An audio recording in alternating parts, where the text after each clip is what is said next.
Marketing That Works is the podcast for business owners who want to move their brand forward so that they can bring in more sales and clients. I'm Danielle Harris, and I'm bringing you what I know from more than 12 years of experience in traditional and online marketing. I have created marketing strategies for businesses of all sizes, from multi-million-dollar corporations to early-stage online businesses. Remember, some marketers chase fads. I believe in mastering the fundamentals. Okay, answer something for me. Are you the type of person who watches the same movie every fall or every winter? Or are you the person that's just like, no, I watched it once, never going back, not watching it again? Why would I watch something old when there are so many streaming services where I can watch something new?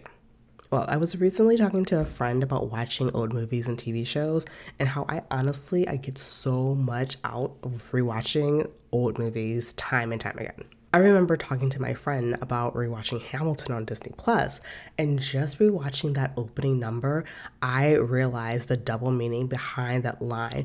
We fought with him.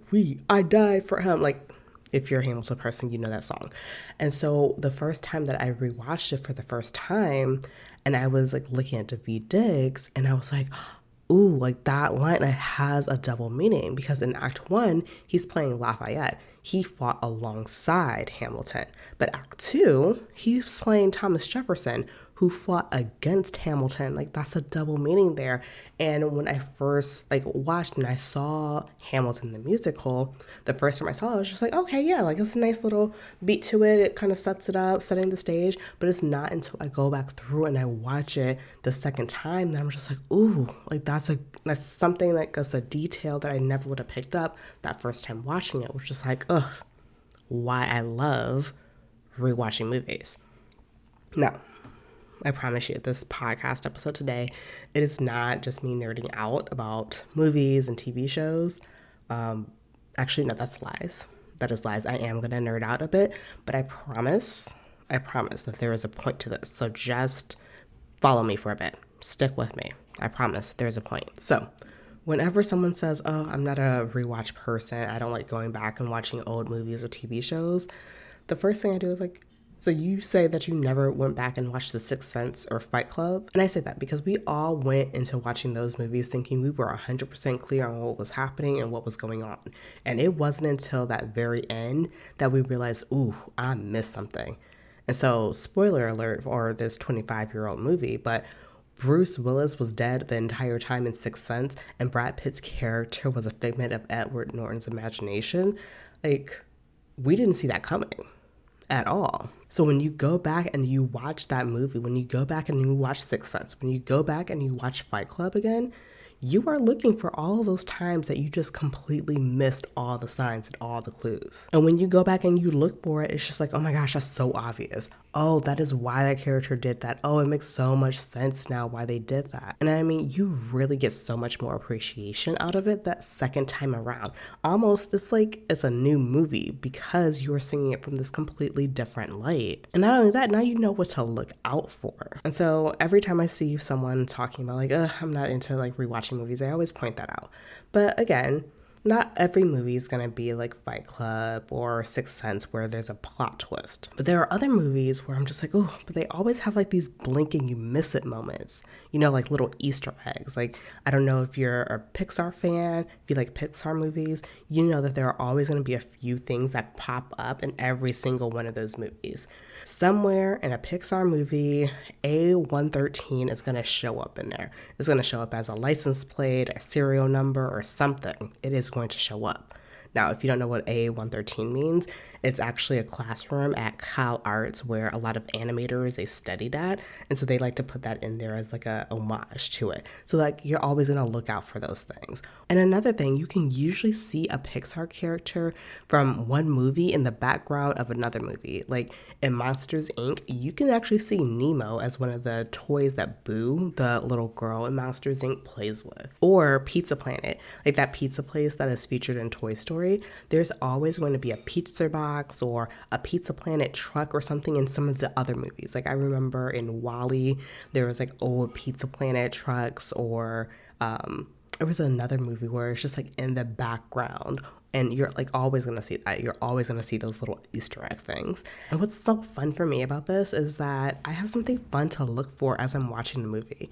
I know that it's going to be there, so my eyes are just trained for it. My friends are always surprised when I pick out on these details, but it's because I know. Like, I'm so ready to be on the lookout. And rewatching, I can pick up on even more of these things that I might have missed. Like wall carvings in Brave or fun references in Cars. And of course, there are some people who are still not convinced that they should rewatch movies, but I usually hit them up with but you'll appreciate it so much more now. And really, it's the nostalgia factor of movies that you have not watched since childhood. Like, let's take Shrek 2, for instance. That movie came out back in 2004. You were a child or a teenager at that time. At the time, you probably missed that there was an O.J. Simpson police chase joke in this children's movie. If you don't remember it, Shrek was running away from the cops on a white horse.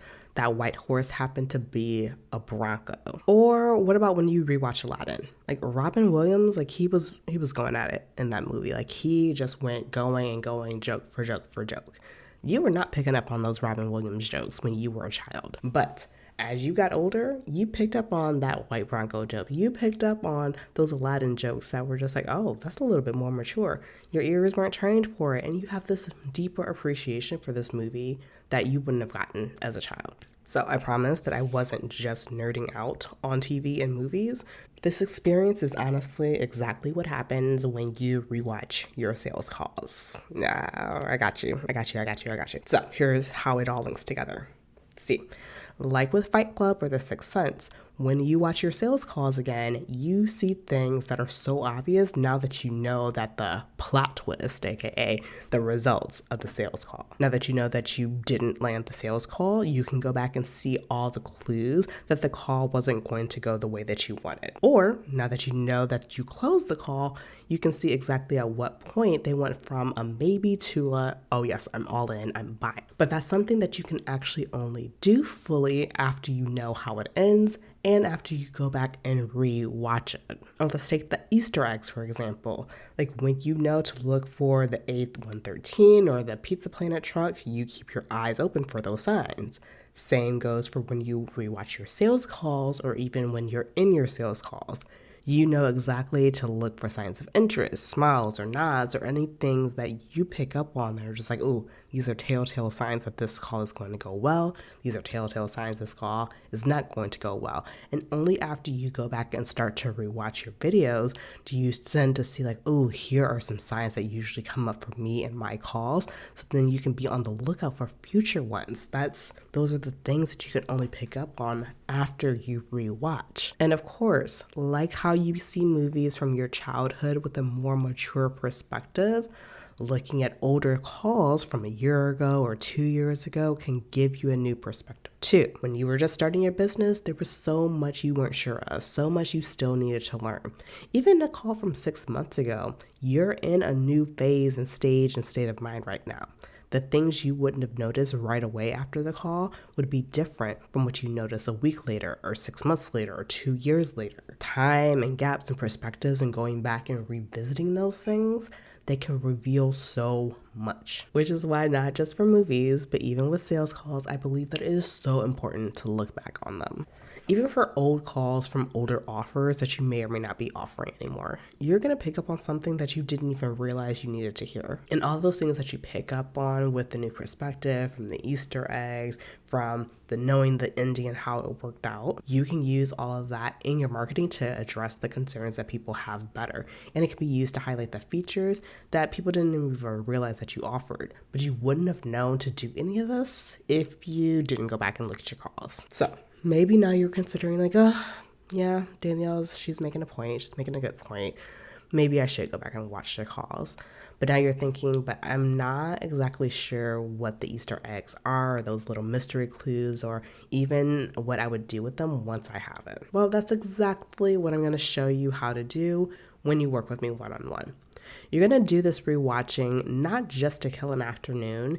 You're going to do this so that you can be more aware of what to look for and what to say to sign your next client. You'll learn what to look for, how to use that information that you got to create content that brings in more people, and as a result, you'll actually learn how to close your sales calls better. All because you are a rewatcher. Go to the show notes, and there you're going to find a link to work with me one-on-one and become the master of picking up on those little details so that you can create converting content. All right, until next time, I'll talk to you soon. If you want more marketing that works right in your inbox, head to the show notes and sign up for the email list. You'll be the first to know how you can work with me on mastering your marketing.